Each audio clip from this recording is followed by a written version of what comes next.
I'm Chuck Thompson, and this is the dressing room of the Western Conference champion Baltimore Colts.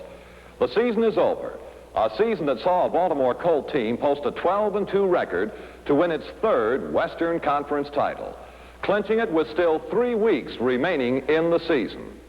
A season that saw a heavily favored Baltimore Colt team meet the Cleveland Browns for the championship of the world on Sunday, December the 27th. Remember? The scene for this encounter is Municipal Stadium, Cleveland, Ohio, where loyal Baltimore fans, 8,000 strong, including bandsmen and cheerleaders, are on hand to root for their beloved heroes.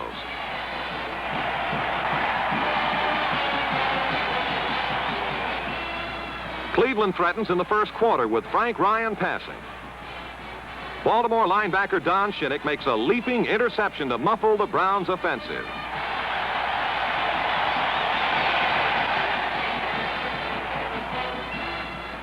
John Unitas launches a Colt counterattack.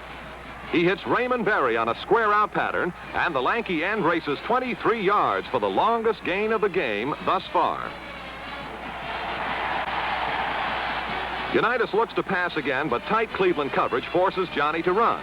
The NFL's most valuable player darts to the Cleveland 25 as Baltimore poses the first scoring threat of the day.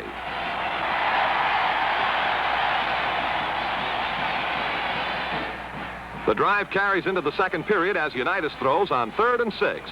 Mackey gets the ball, but not the first down, and the Colts send in their field goal kicking team. The wind makes the snapback react like a knuckleball, and Bob Boyd is unable to handle it. It's a bad break for Baltimore as a potential 3-point lead is blown away at the 19-yard line.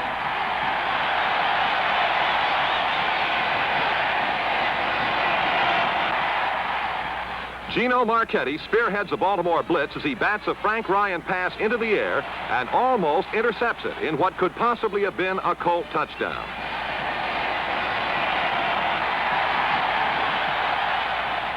Baltimore attacks again. Unitas spears Jimmy Orr on a quick slant pattern that puts the ball on the Cleveland 46. The Colts are moving as Unitas throws to John Mackey. Mackey can't hold the ball, which bounces into the air and lands in the hands of Cleveland's Vince Costello. Again, a mere matter of inches frustrates another Baltimore threat. The first half ends in a scoreless tie. The second half is all Cleveland. Led by Frank Ryan and Gary Collins, who collaborated on 3 touchdown passes, the Browns swept to an astonishing upset victory. As Bert Bell used to say, any given team on any given Sunday. And on December the 27th, a great Cleveland team beat an outstanding Baltimore team for the World's Championship. But the Colts are still best in the West. Manager is getting everything prepared for winter storage.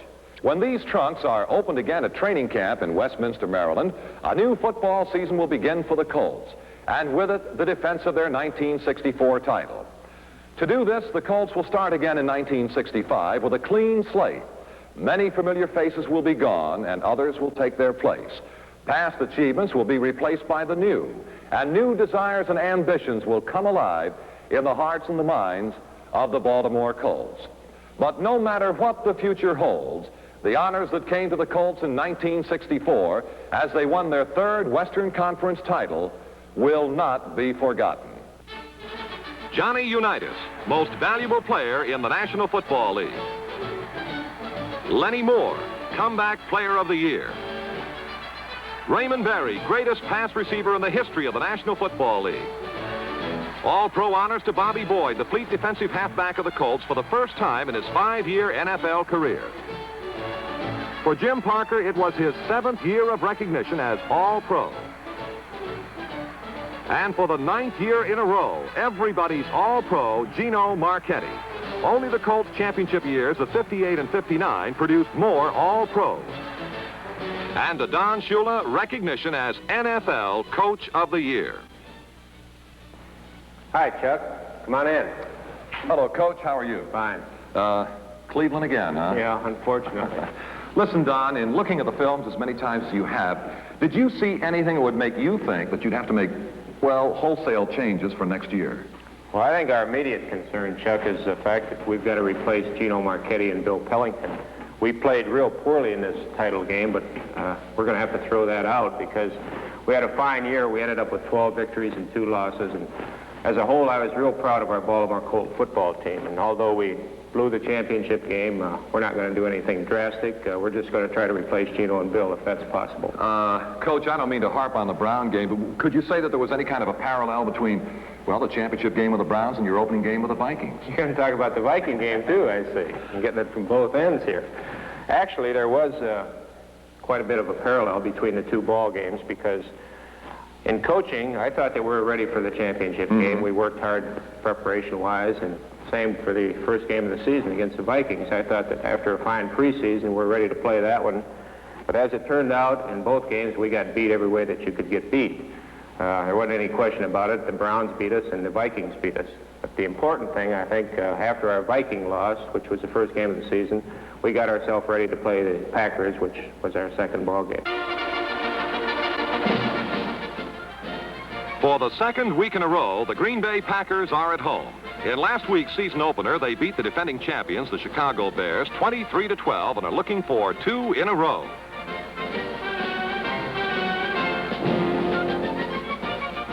But the Colts have other ideas. Early in the first quarter, Unitas goes for broke with a bomb to Lenny Moore.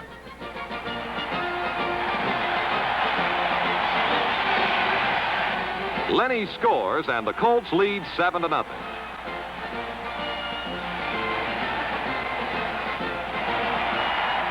Now it's the Packers' turn, deep in Colt territory. Starr hands off to Horning, and the Packer ace goes in for the score to make it 7-7 as the first quarter ends.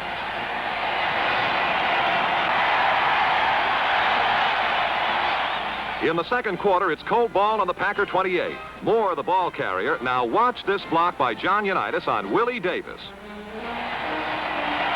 Who says quarterbacks don't block? With the ball on the 4, Lenny takes it in, and the Colts lead 14-7.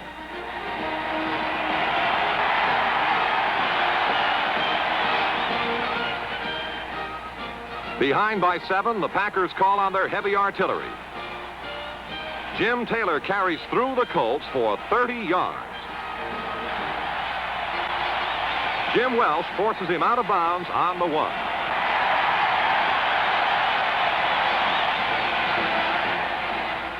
Three plays later, Horning goes in for the score.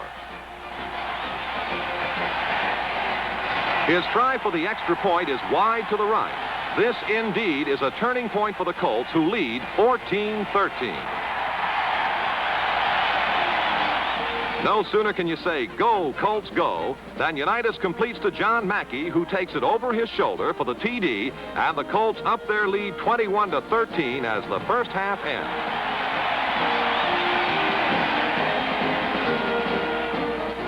In the third quarter, neither team can get rolling, and with less than 2 minutes remaining, Bart Starr goes back to pass.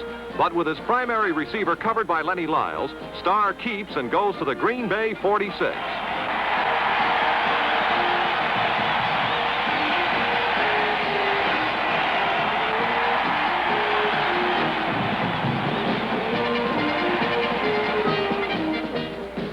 Starr hands off to fullback Jim Taylor, who goes in for the score. And at the end of the third quarter, it's Colts 21, Green Bay 20.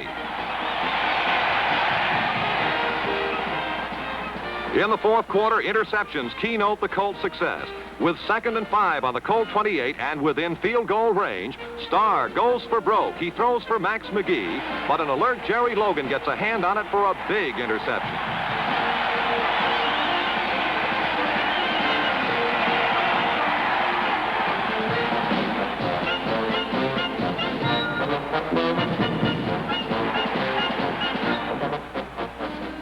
With 2 minutes remaining and again in field goal range, Starr tries to hit Max McGee, but Don Shinnick intercepts. This clutch play was referred to by Coach Shula as the key to the Colts' winning ways. Baltimore has its first win of the 1964 season, and now it's back home to prepare for the world champion Chicago Bears.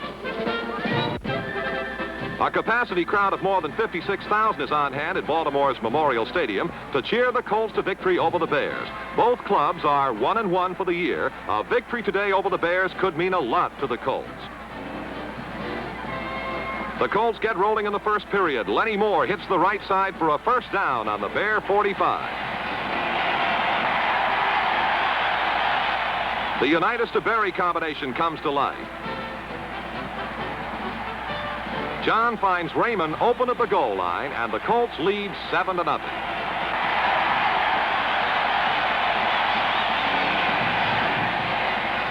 Trailing 10-0 in the second quarter, Billy Wade, under terrific pressure from Marchetti, Reese, and Stonebreaker, just gets his pass away, but Mike Ditka fumbles.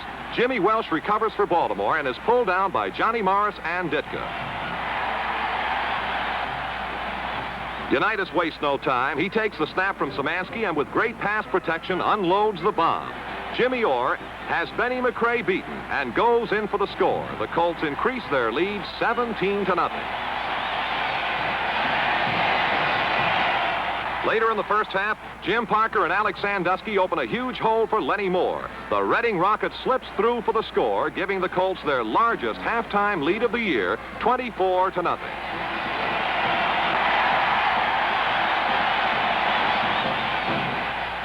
To start the third quarter, rookie sensation Tony Larick takes the kickoff deep in the end zone.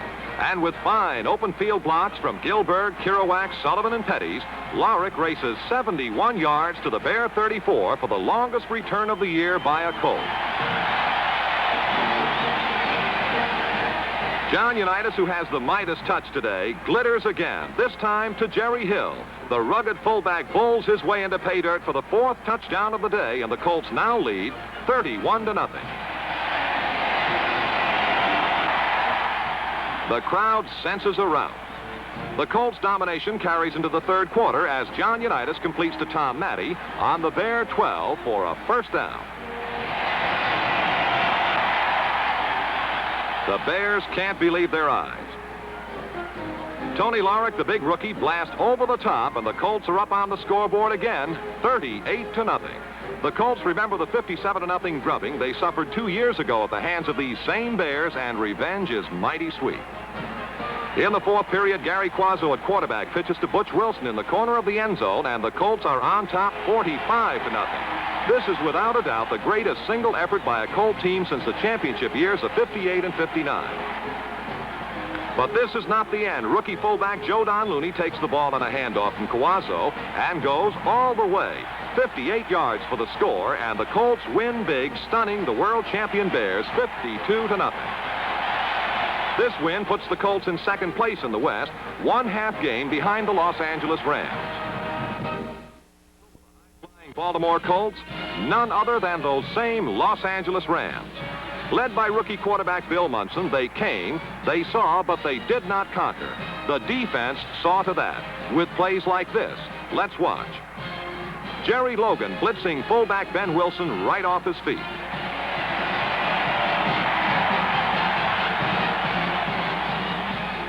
Marchetti, Pellington, and Shinnick are too much for quarterback Munson. And if that isn't enough, here's more of the same by Messrs. Stonebreaker and Shinnick as viewed by our National Beer ground-level camera. This well-rounded Colt team was just too much for the young team from the West Coast. The Colts won hands down 35-20 to go on top in the West. The following week, the Colts are home again, this time to the St. Louis Cardinals. With the Cards on top in the East and the Colts in first place in the West, the game is billed as a possible preview to the championship of the NFL. But to the Colts, it was just another must-win in their streak toward the Western Conference crown. With plays like this 80-yard TD sprint by Tom Matty, the longest of the season by a Colt, Baltimore won decisively 47-27.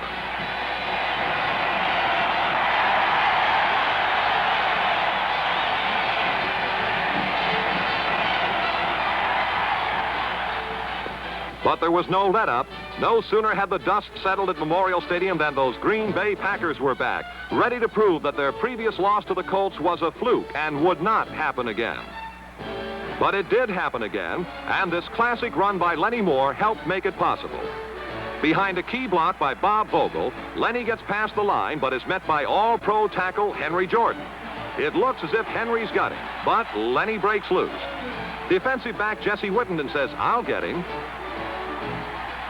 But all he gets is a memory. Lenny goes in for the score. A great effort by a great all-pro, Lenny Moore, as the Colts beat the Green Bay Packers 24-21. A 9-game winning streak into the Coliseum in Los Angeles. A victory can clinch the Western Conference crown. The Colts want this victory badly. It'll be their first conference title since 1959, which was also won here in the Coliseum. And without further delay, Johnny Unitas gets things rolling in that direction with his now famous bomb. John Mackey gets behind Bobby Smith, but is overtaken by Aaron Martin on the Ram 18 after a 62-yard completion. Behind blocks from Parker, Szymanski, and Pries, Lenny Moore goes in from the 18 to score his 16th TD of the year in his 14th straight game. The Colts lead 7-0 as the first quarter ends.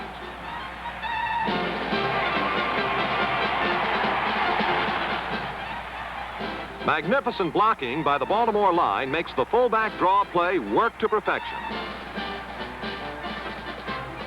Jerry Hill goes up the middle for another score. The Colts are on top, 14-0.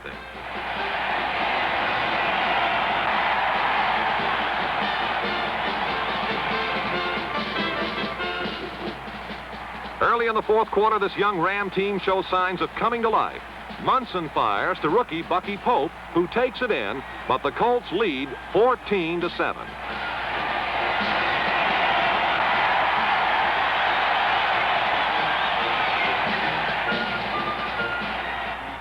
It's 17-7 in the fourth quarter, but Unitas wants more.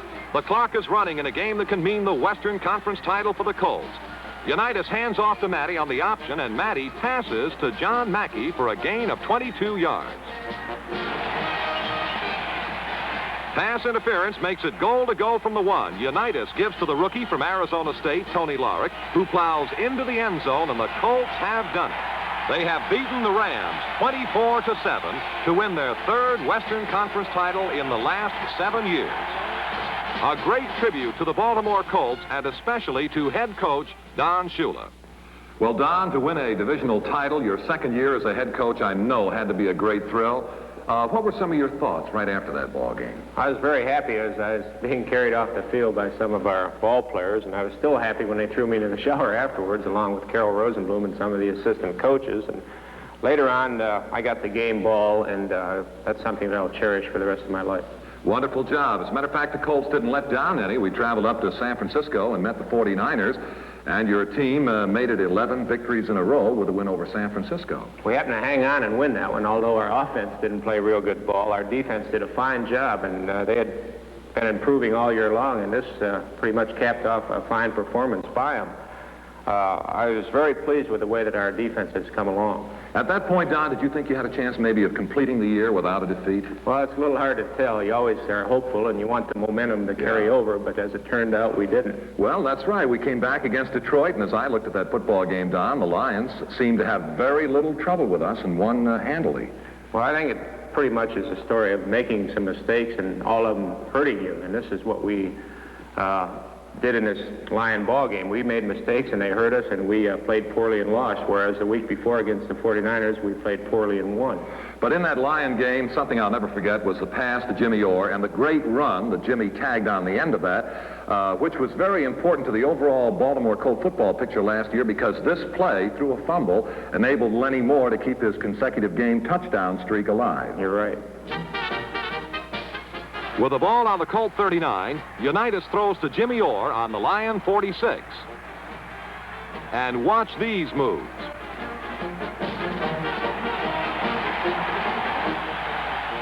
The stop-motion camera highlights the action as Jim Parker blasts Dennis Gaubitz and Bobby Thompson.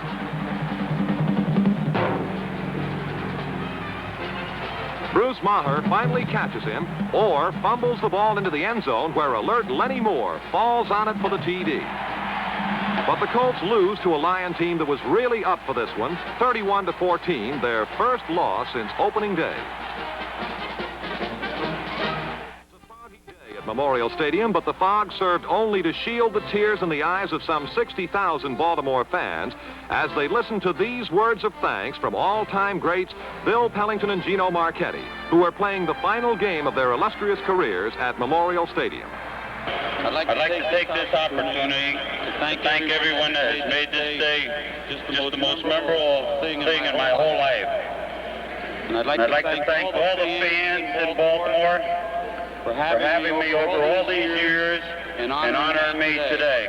Now number 89, Gino Marchetti. Everybody spoke here tonight about the thrills I've given them. But nobody's ever said the thrills that I've had on this football field for 13 years. I appreciate it.